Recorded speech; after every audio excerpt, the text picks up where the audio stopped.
سلام بچه، خوش اومدید به یه ویدیو دیگه. امروز اومدیم بلوتوث کامپیوتر رو روشن کنیم که تا بتونید به طریق کامپیوتر به دستگاه مثل هدفون، میکروفون و چیزی بس. ببین بچه بره ویندوز 10 باید به ویندوز 7 اینا نگاه. اینجا سیتینگ تو کامپیوترتون میرین و روی بخش چمانی میزنی و روی صفحه کلید و کلمه یه لحظه پیداش کنم، کلمه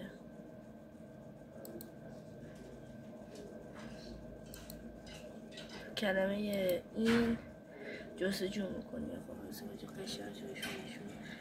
همین کلمه که اینجا میبینی اینا بچه جستجو که بچه کردین، اینجا چند تا صفحه بچه بهتون میاد.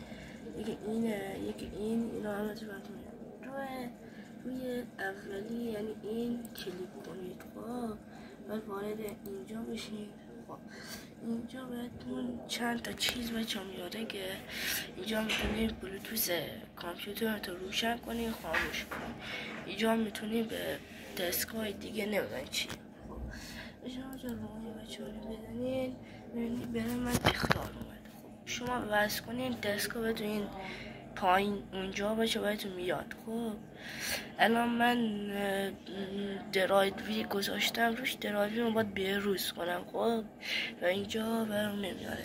بچه اگه بچه از این ویدیو خوشتون اومد حتما ویدیو رو لایک کنید، چنل ما رو سابسکرایب کنید، زنگوله بغل هم بزنید که یوتیوب اول نفر باشین که بهتون خبر میده که ما ویدیو گذاشتم. خداحافظ تا ویدیوی